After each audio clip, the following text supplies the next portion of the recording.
Well, thanks a lot. Good afternoon, everyone. Actually, I very much enjoy Francois' Catalan, Irish, French accent. It's a well-known. It's not that hidden secret. The fact that Americans actually love foreign accents. Mine as well. I constantly try to make it as neutral as possible. So it's a pleasure for me to be here in this international context with this new International Resource Center in Sustainability that is shaping up here at the University of Reims, and to be here with you and participate for the second time in this second Rencontres Reims in Sustainability Studies. So the topic of the Rencontres this year is closely related to Rio +20.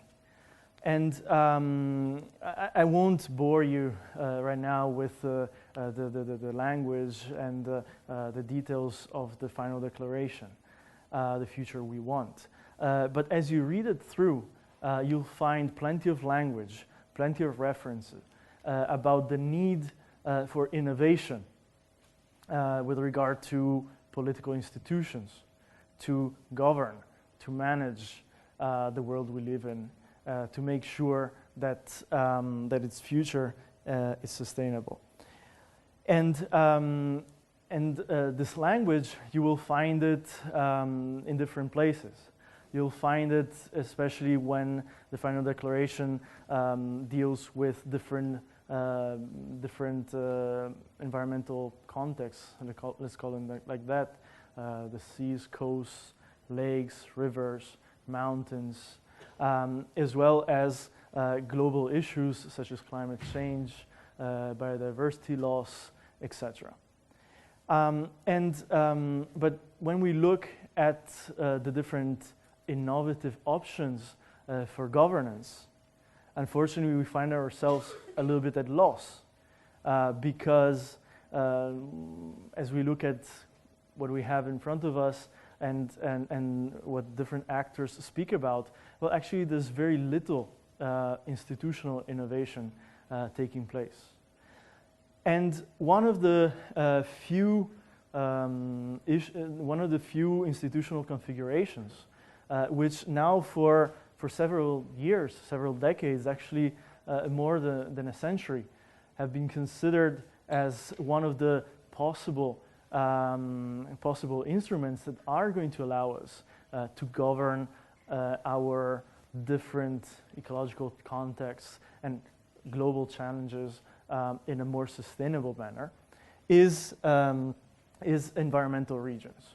So to go from governance based on nation states, administrative borders, which are politically defined, towards management based on ecosystems, on ecologically consistent areas. And so my contribution to these rencontres, as we were defining the program a couple of months ago, I thought could be the fact of looking together at this possible innovative solution, and looking back at where this idea comes from, looking at what is this idea producing today, and looking at recent developments, because based on this idea of clustering institutions around ecosystems like rivers, like lakes, like mountains, like coastal areas, there have been some recent developments, especially within the UN system and the EU, that are worth exploring. So in the first part of my presentation, I'm going to look at what is called often as eco-regionalism, bioregionalism, and administrative borders. What are the main differences? And we're going to look at early experiences in the US in the first half of the 20th century, and also we're going to use to reflect upon like some countries which are single ecosystem countries, and how they fare. Secondly, we're going to look at, so this is a little bit more like the past. We're going to look at ecoregionalism today, so the shape that it takes. And concretely, very often we find international commissions, for example, for river basins and conventions, also around lakes and mountains. We're going to ask ourselves how effective they are, and there is some literature that's coming up about this, and also who are the key actors in these processes. And finally, as I was telling you, we're going to look at some recent developments, especially as far as UNESCO, World Heritage, and the EU are concerned. So perhaps some of you, perhaps many of you, have already seen this map of the American West that dates back to the end of the 19th century. John Wesley Powell, who was one of the first, at least in the U.S., famous geographers, this is like the expansion of the Union to the West was something very new at the end of the 19th century, and people were still asking themselves what is the best way to organize territorially this huge, immense part of the country. And there was a debate about organizing it according to ecological environmental principles.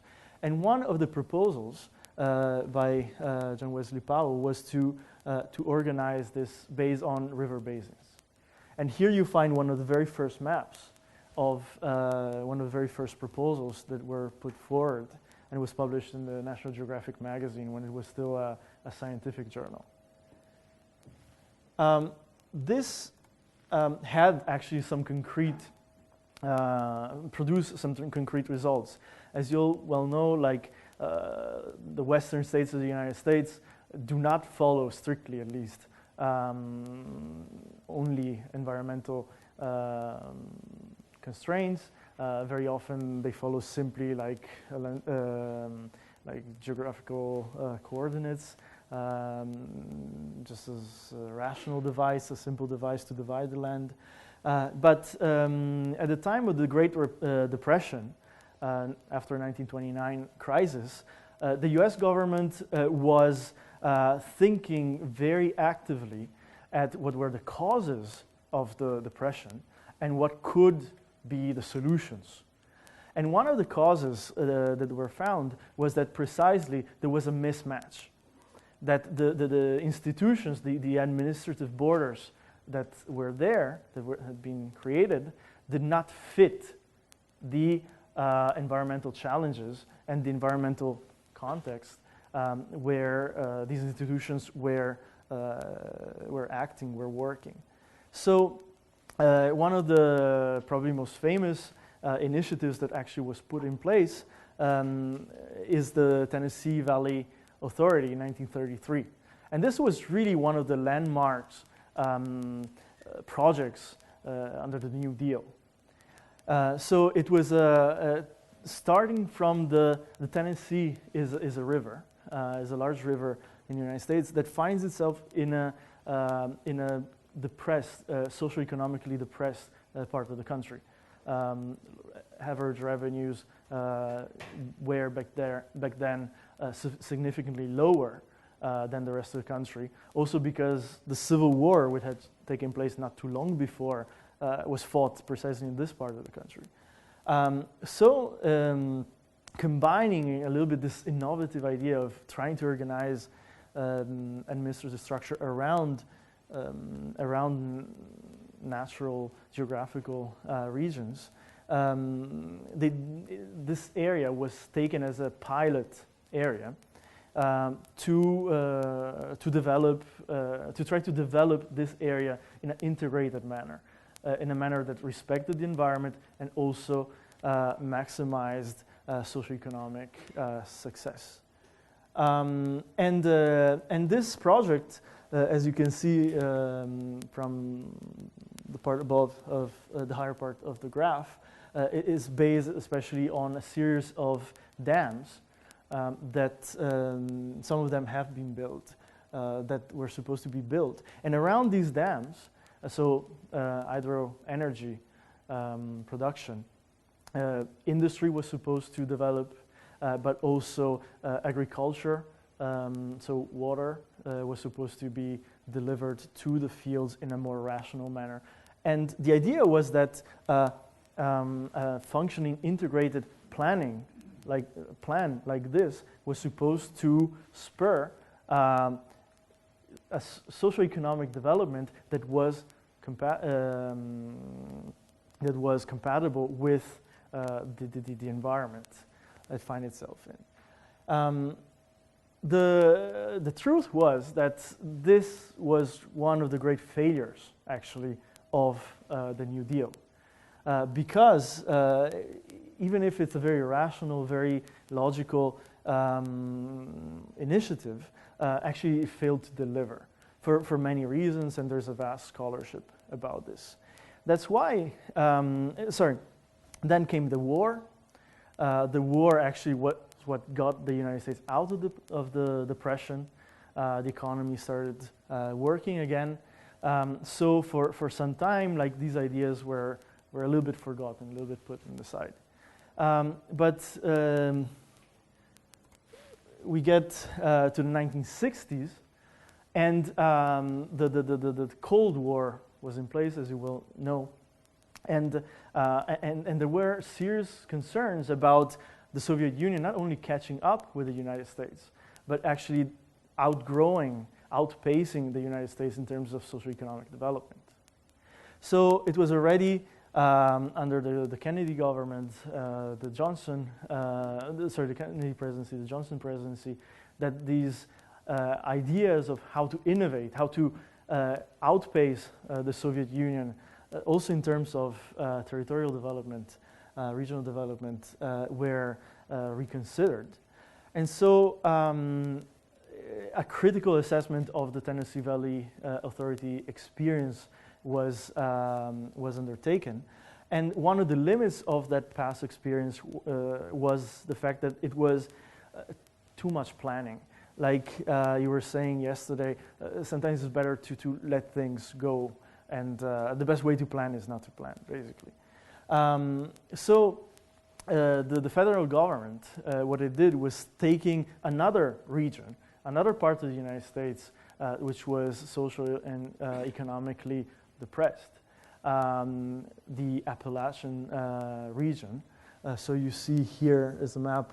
It's basically from the state of New York all the way down to northern Georgia, Alabama, and Louisiana. And there again, like in the case of the Tennessee, authorities, politicians noticed that there was, perhaps by chance, perhaps there was something behind, but there was a surprising coincidence between the underdeveloped area and the ecological region of the Appalachian, the ecological region of the Tennessee Valley. And so instead of imposing a strict plan based on large interventions like building dams, etc., a federal program was set in place. So basically funding from DC was provided. And a commission was set up to manage these funds, the Appalachian Regional Commission. And these two, like the Tennessee Valley Authority and the Appalachian Regional Commission, are like the two textbook cases of first experiments with eco-regional governance. But if we now we are in 2012, where more than 40 years, yes, more than almost 50 years after the establishment of the Commission, and the results are still not there. There's a great frustration with the outcomes of this, even like not just the planning that failed with the Tennessee Valley Authority, but also with this more like financial approach, which didn't manage to deliver, didn't manage to take this region out of poverty, out of social and economic underdevelopment. But these were not, so speaking about environmental regionalism here is kind of an old idea, like showing you that there's a history behind. So these were the first attempts in the United States. But also, this is something that comes, Powell was a geographer. There's a whole like civil society movement behind this. Civil society that organized itself not just in the United States, also in other parts of the world around NGOs. And many of these NGOs like took this eco-regional dimension. For example, just considering mountain ecosystems in the Alps, there's CIPRA and other NGOs in the Andes, Condezan, that have taken this eco-regional dimension and built themselves around it. And it's also interesting to mention the fact that in 2000, like even global NGOs, environmental NGOs like WWF, decided to structure their work based on eco-regional principles. So we used to have like the WWF Alpine program, the WWF Carpathian Danubian program, and so on and so forth. But where are we today? Today, well, let's go back. Today, like these eco-regional NGOs, like very often in terms of this kind of organizations, have stabilized themselves, have professionalized themselves. And what is interesting, for example, WWF, which had embraced the eco-regional principle, actually is moving away from the eco-regional principle and reorganizing itself around on national basis. So one interesting thing I think to notice is the fact that, well, we do have many countries that whose administrative borders do not correspond to a single ecosystem. But actually, we do have some countries where the country itself corresponds to just one single ecosystem. There are some mountain countries like Nepal, like Bhutan, like Tajikistan, like Bolivia, well, most of Bolivia, etc., where there is one ecosystem. But I decided just to, and you can replicate this experiment, very simple experiment, also with other ecosystems. But let's take, for example, just Iceland's states, like countries that correspond just to one island, one ecosystem by definition. And here I'm using data from the 2012 Yale University Environmental Performance Index. There the hypothesis is, well, if we have single ecosystem countries, then they should perform better in terms of the environment, in terms of sustainability. But what do we observe? We observe that, and there we could elaborate this statistically much more, much better. But you see that from Iceland to Trinidad, taking into consideration the fact that they evaluated 132 countries in total, you see that Iceland states basically go from the top to the bottom of the distribution, and this distribution is quite random. So this is, I think, somehow of an indicator that suggests, doesn't prove, of course, that perhaps this idea has some limits. But let's speak about eco-regionalism today. So these were the experience in the past. Here I tried to synthesize a little bit, like the different, here speaking about international eco-regionalism, the different, let's say, international cooperation initiatives that we have in the world today. And just, I would like I built this graph for something else, but I would like just to point out, look at the sheer number of the bottom here. These are regional initiatives. It's massive. And have a look at like the dates there. 1861, Rhine River Commission. 1865, Danube Regional Commission. We mustn't forget that international cooperation comes from cooperation around rivers, around lakes, etc. And this is a significant phenomenon because I'm considered just from 1948.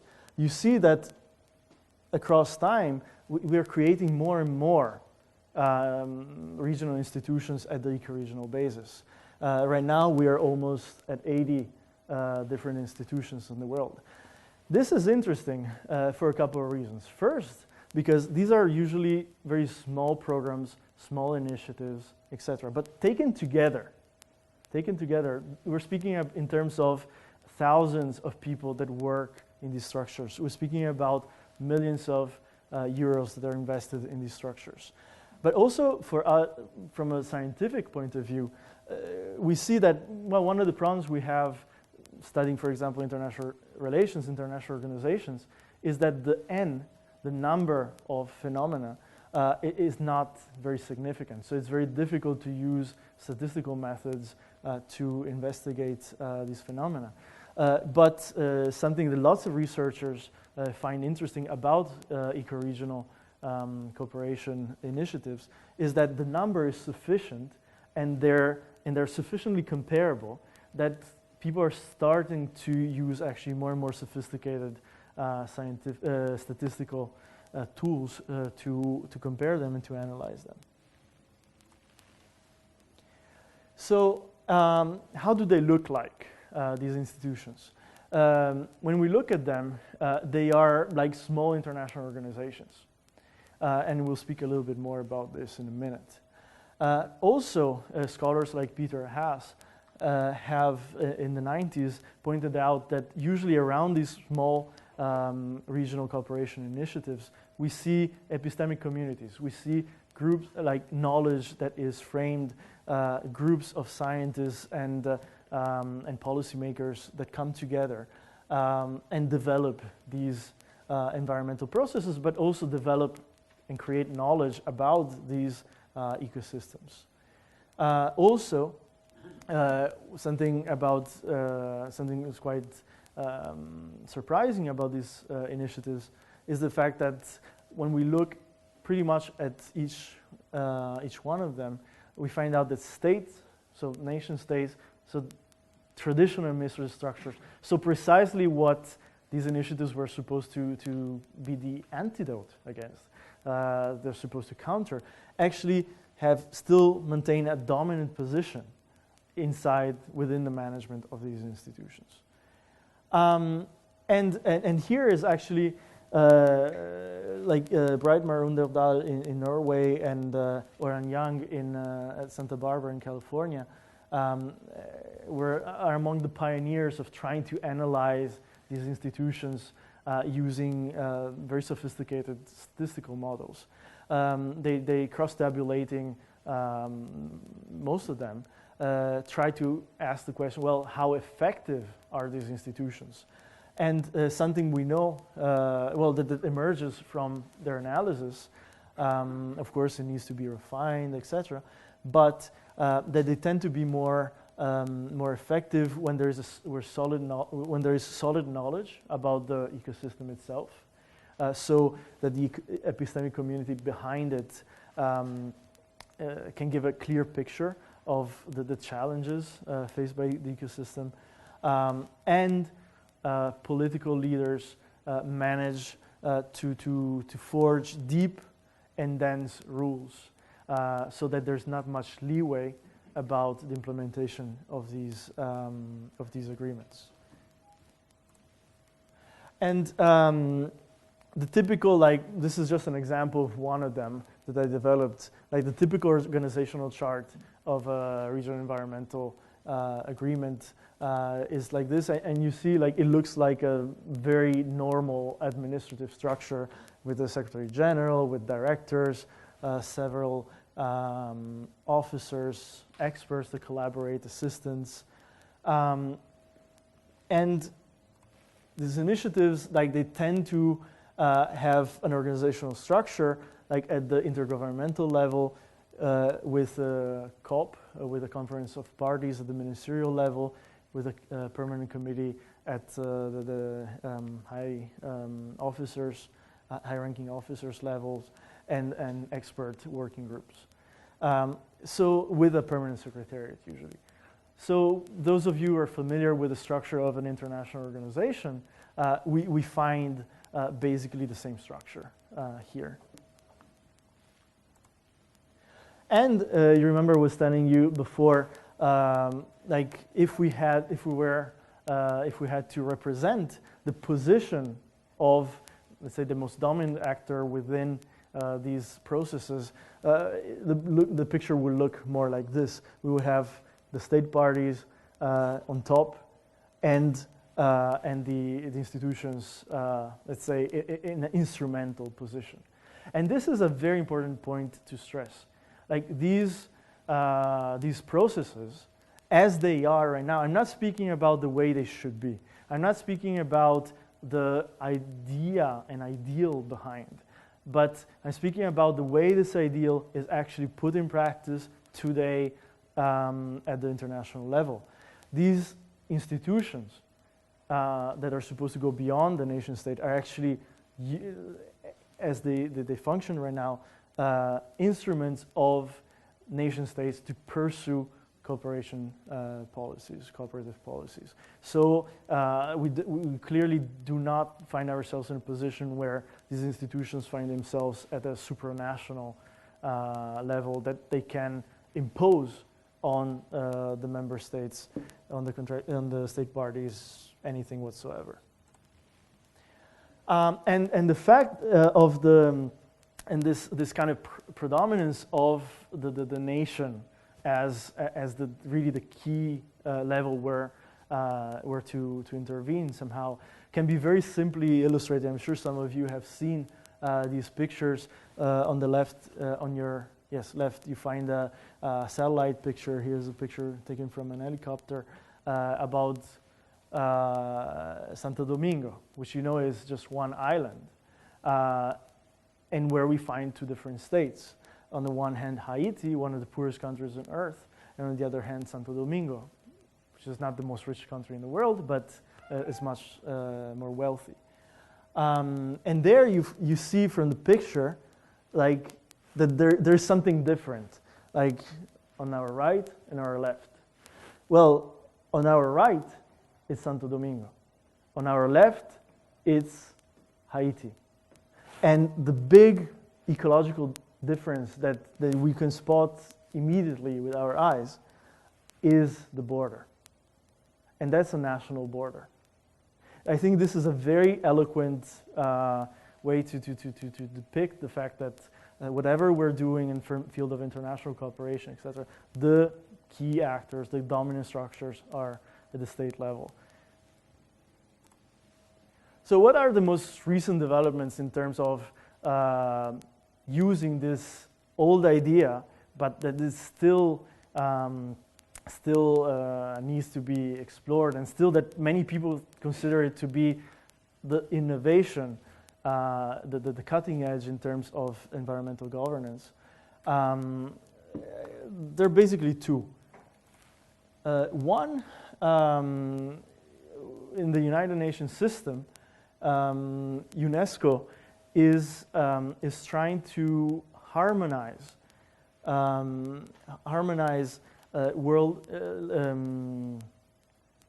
is trying to harmonize proposals for sites to be included within the World Heritage list, so a very visible, very important UN initiative at the ecosystem level. And the second is a couple of activities, a couple of initiatives in the framework of the EU. So as far as UNESCO World Heritage is concerned, back in the early 2000s, the World Heritage Committee decided to encourage state parties to harmonize their tentative lists at the regional and thematic level. What does this mean? You know that World Heritage, there's natural heritage, there's cultural heritage. So when the World Heritage Committee speaks about thematic harmonization, it's speaking about, on the one hand, natural, on the other hand, cultural themes, broadly speaking. And regional is speaking about natural regions and eco-regions and cultural regions. And what the World Heritage Committee is inviting the member states to do is, before submitting sites to be included in the list, to come together at the eco-regional level and compare their sites, and so do a pre-selection and try to ask themselves, okay, which of these sites are really of universal import and deserve really to be included in the list. Well, this is text where this is enshrined. And so the first ecoregion to put this in practice is the Alps, where the 8 countries, the 8 Alpine countries came together over the last about 5 years and developed a series of reports, of activities and recommendations about how to actually harmonize these sites at the ecoregional level. So this is one of the novelties out there about ecoregional initiatives.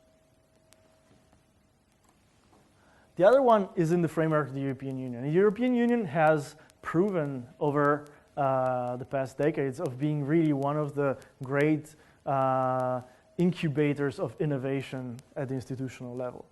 And there are 3 phenomena that I'm going to conclude just to mention very briefly. I'm sure most of you must be familiar with river basin districts under the EU Water Framework Directive. And some of you may be familiar with the European Union Water Initiative, which is basically was basically set up in 2002 at the time of Johannesburg to share with other countries the methods that are behind the framework directive. Another initiative is Interreg, and finally the most recent development is macro-regional strategies under the European territorial cooperation. So this is really like Lisbon 2009.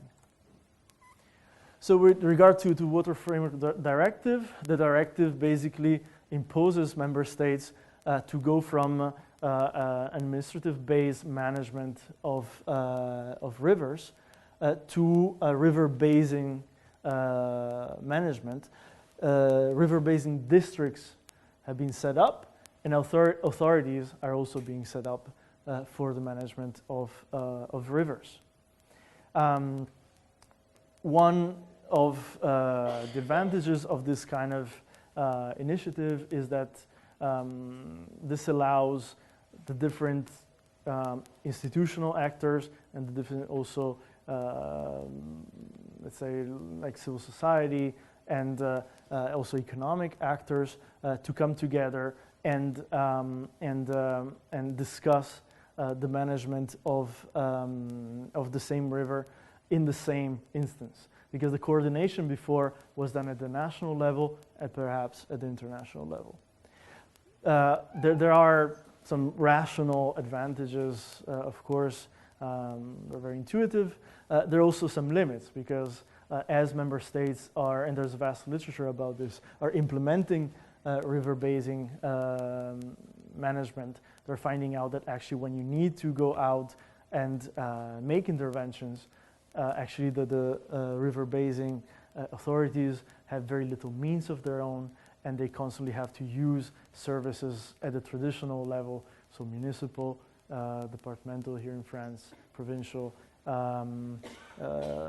regional and national level to actually implement decisions. And they're often like the typical interagency, multiscalar coordination issues that we had before. Another example, which is probably one of the most striking ones, is Interreg. Interreg is basically funding from the European Union, which is giving out to different actors, institutional especially, of the EU, to implement cooperation, territorial cooperation projects. Now we're moving towards, with Lisbon, territorial cohesion, so it's even more ambitious. And what's interesting there is that the way Interreg was set up, because as you find out, for example, from this map dating from the mid-90s on the left, you see that the different Interreg programs, Interreg C programs, are clustered around, for example, Western Mediterranean area, so an ecoregion. The North Sea, another ecoregion, etc. And as Interreg developed, this, let's say, ecoregional imprint has been actually enhanced and maintained and enhanced. As if, like the fact that there is some kind of geographical and ecosystemic commonality would guarantee a greater effectiveness of the funds that are invested by the European Union. So this is one, but the most recent, let's say, innovation in terms of implementation of the eco-regional principle are the so-called macro-regional strategies that are being developed since 2009, 8 and 9 at the European level. What is the interest of macro-regional strategies?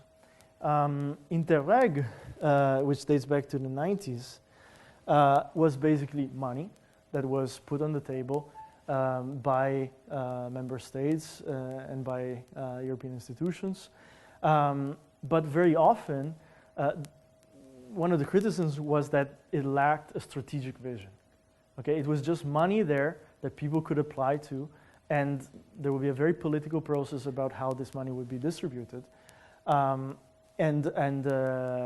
there was, people were asked, okay, but what are we trying to do long term?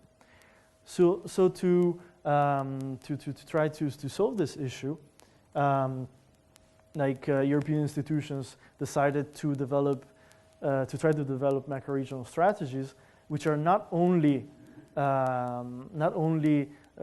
documents. It's not just paper. Usually behind there is a participatory process, where multi-stakeholder participatory process, where different actors are involved, and the idea behind the strategies is that they have to be regularly updated and rewritten. But again, something interesting, you find that the eco-regional principle is respected. The only two strategies we have these days are still the Danube region strategy and the Baltic Sea region strategy. Many strategies are currently being developed for the North Sea, for the Alps, for the Mediterranean. And this is probably like the latest development as far as the implementation of the eco-regional principle is concerned. So you see, like in this trip over time that we did together, this let's say, institutional innovation that the participants, especially states in Rio, refer to in the final declaration is something that has a very long history behind.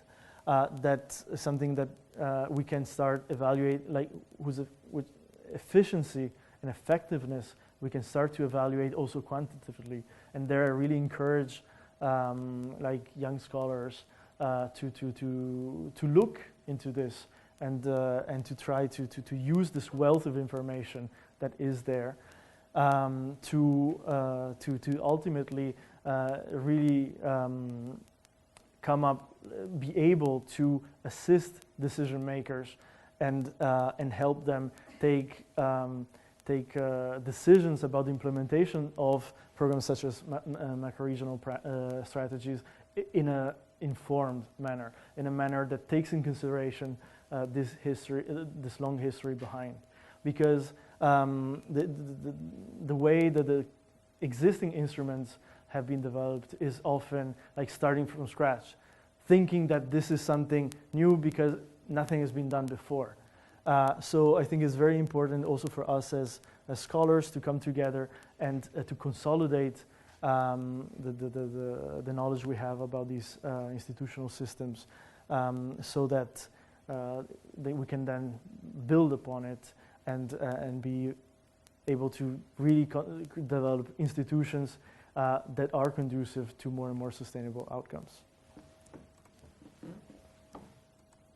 So we went through this. Thank you.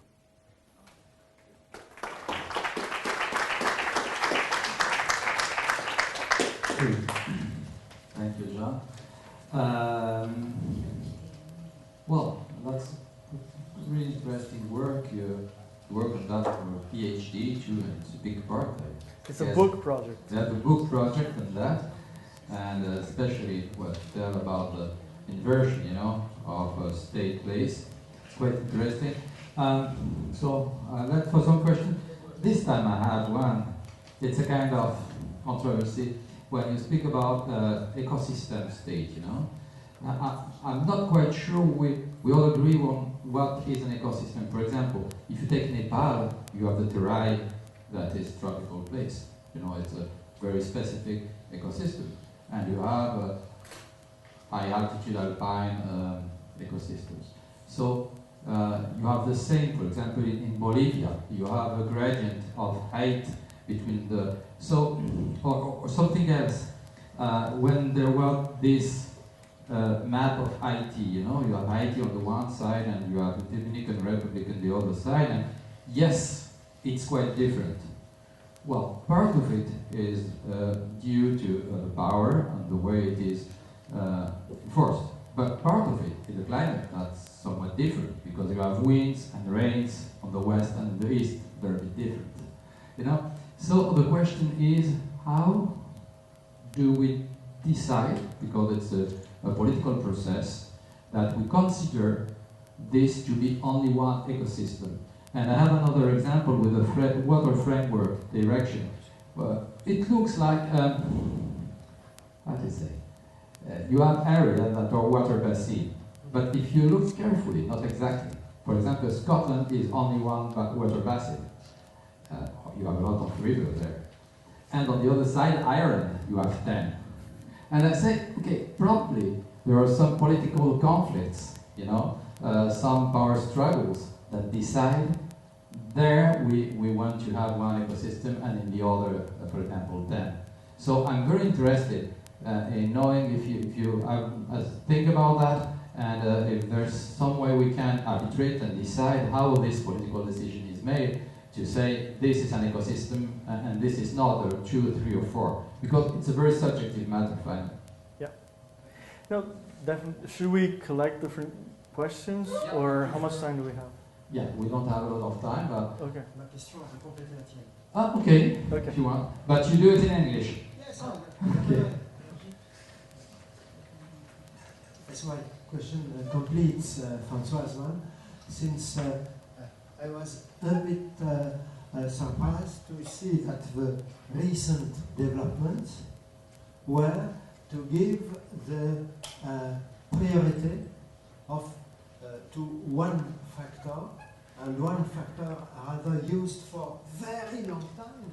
It was one of the first things, I think, an atlas of my great-grandmother in the late 19th century had with partly hand cartography, but a cartography of water basins. and taken as the hydrologic factor is of course a significant one, but it seems to give a priority of what does the water cycle occur and how it evolves and so on. And the Canadian basin as well, which is in several instances given, has a sequence of climates which are quite changing from one place to the other, and so it has some ecosystemic logicals, but it's a certain collection of ecosystems, and that perhaps other factors might be at a higher hierarchy level than the water basin.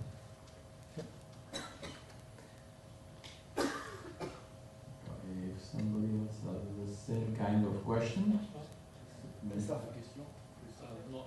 Not completely, then maybe you answer this. Yeah, I'll try to answer very quickly.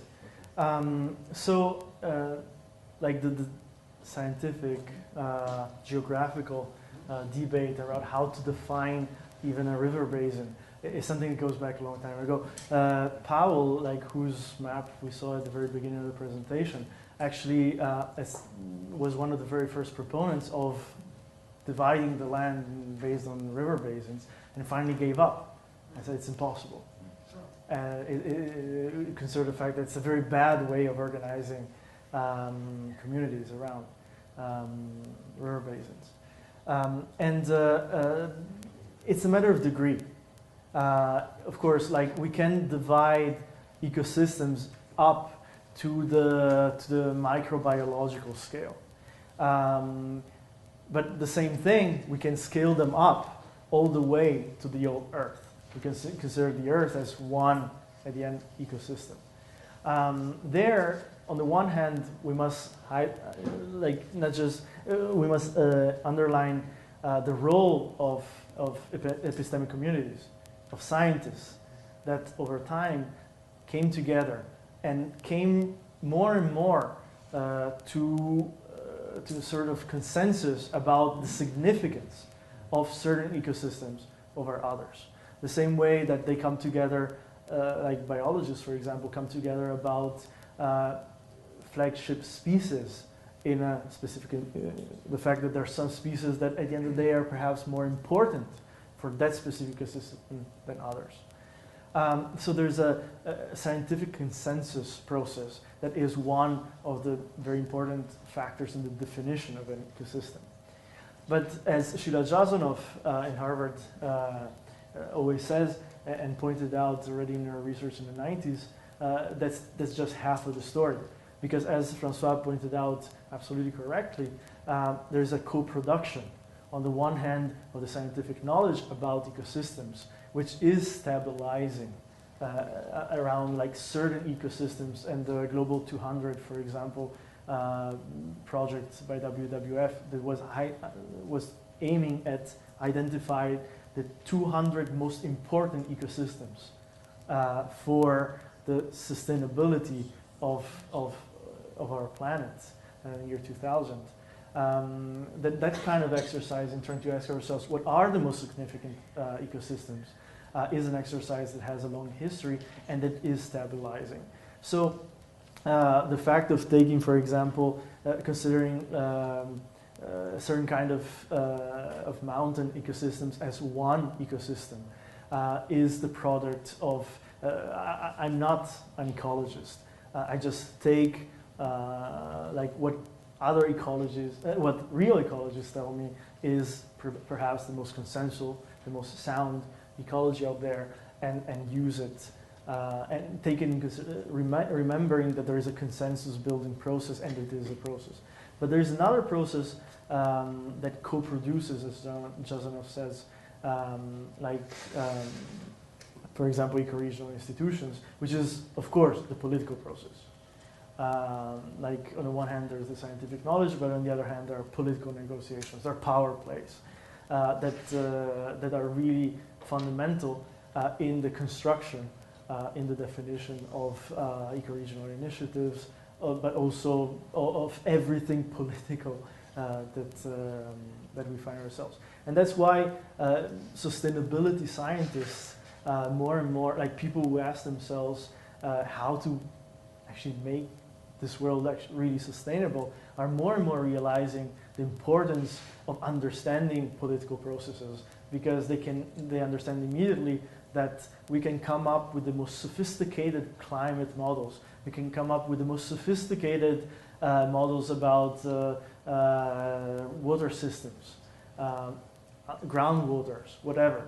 But when we have political decisions about, for example, the construction of a huge dam, or about change in land use in a particular area, that decisions can change so significantly the ecological basis that it makes all the models about ecosystem, all the projections about climate, etc., pretty much redundant. So it's very important that political scientists, that sociologists join in and really help understanding better and better institutions for sustainability. Thank you, John. I just, one little question and then maybe a comment. The question is, how many, when they put in place these strategies, which are, cross-border strategies for managing these areas, to what extent did they actually look at what was working in different countries without looking at the cross-border things? Because one of the things that frightens the hell out of me is to see the administrative structure. Because goodness, another ministry? Repeated all over the place? I mean, with all that entails. And the comment is that there are a lot of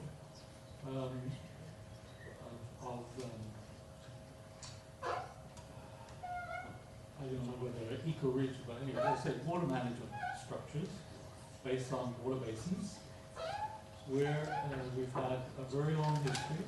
I'm sure in the States, but in Canada and Ontario, it goes back 60 years, and it's essentially the boards of directors are made up of representatives of the municipalities in the watersheds, plus other players, and they generally have the support, almost wholehearted support, of the citizens, because the main objective is to push for water quality and quantity, and they do a pretty good job of that, and at the same time, their conservation areas are multifunctional. So people also get to use them with a few limitations for recreational activities, leisure activities, and this sort of thing. And then there's another thing, when I see that type of structure, what frightens me is that more regulations. I mean, one of the things in Quebec is much more recent, goes back to the early part of the new century. Some of them existed before that. Water basin management committees that have very little funding. There are 34 or 5 of them across Quebec. They have virtually no power, legal power, but their aim, their objective is to produce a water plan for the watershed area, and they have to deal with all of the other players that do have the power, like municipalities, but which frequently don't use it.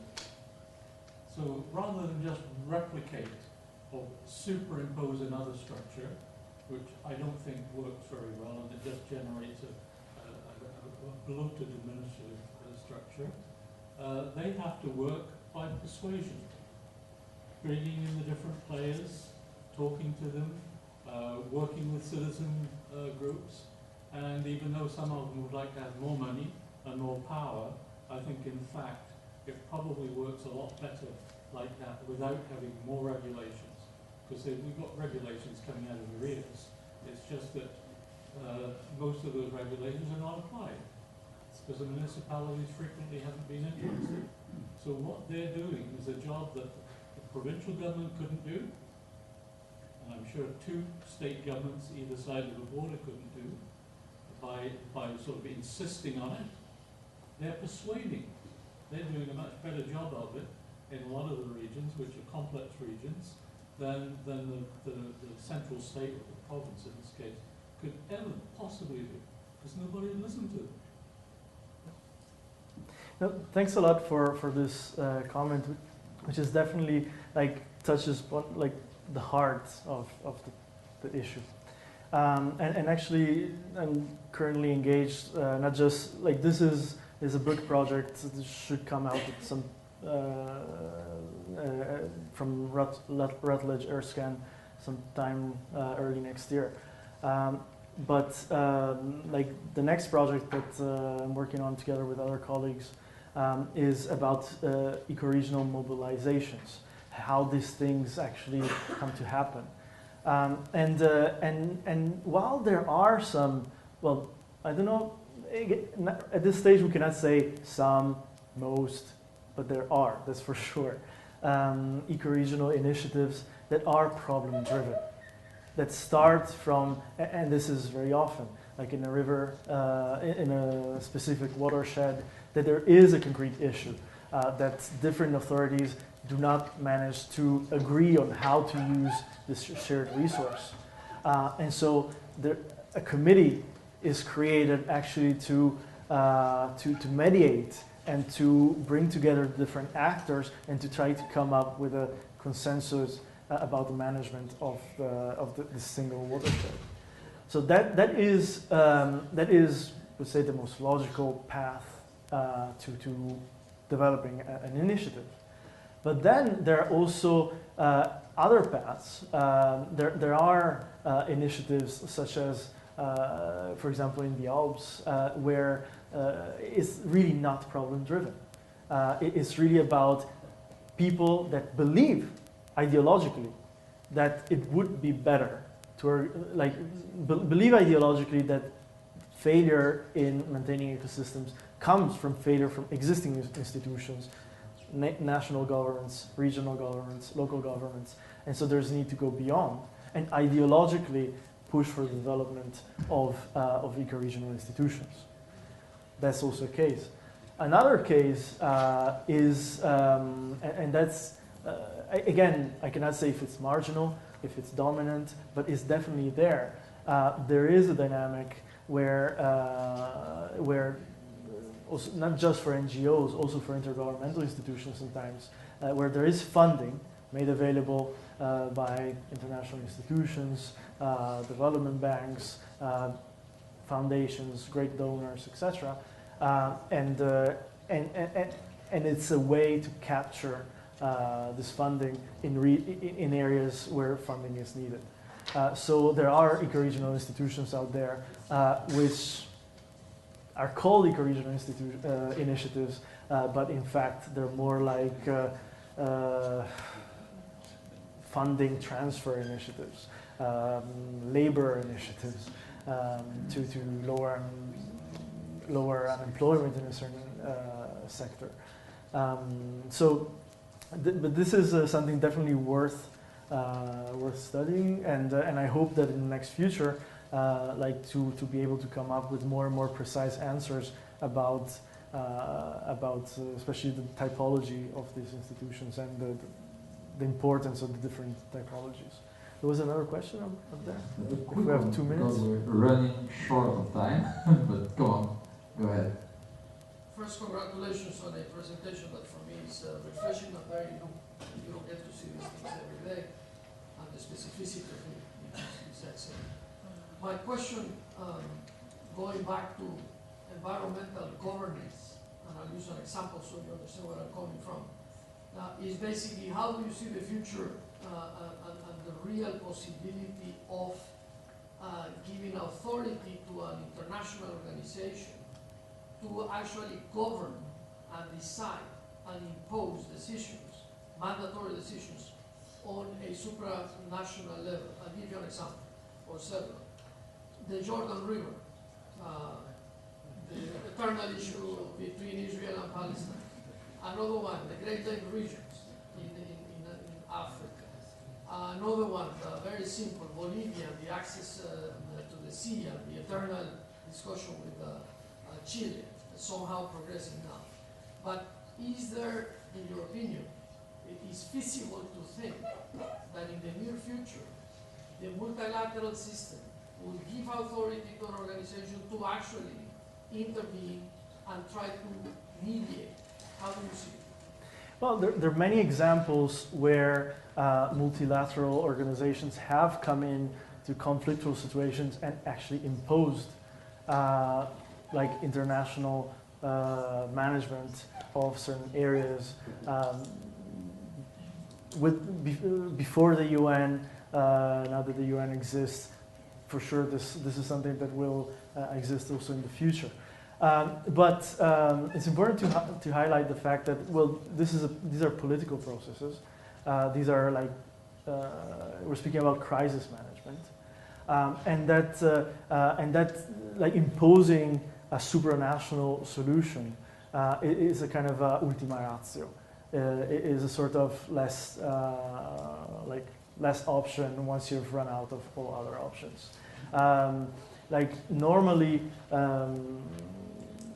like given that the sovereign states remain sovereign, remain the ones that have the ultimate power about disposing with their own territory. We really need to get to a situation where there's a objective conflicting situation, and the parties really do not manage to come to an agreement, and that the solution is so critical that external forces within the society, so civil war, or from the international community, most likely, come intervene and impose, like in Kosovo, for example, an international regime somehow. We have seen many cases, unfortunately, not related to ecosystem management, but we have seen some cases, especially during the late 19th century, early 19th century, about management of international rivers, like the Rhine, so an international regime that was imposed. But we haven't seen anything like that in the last few decades. It could be something that comes back, but again, it's something that is really like last resort. Okay, thank you, Jana.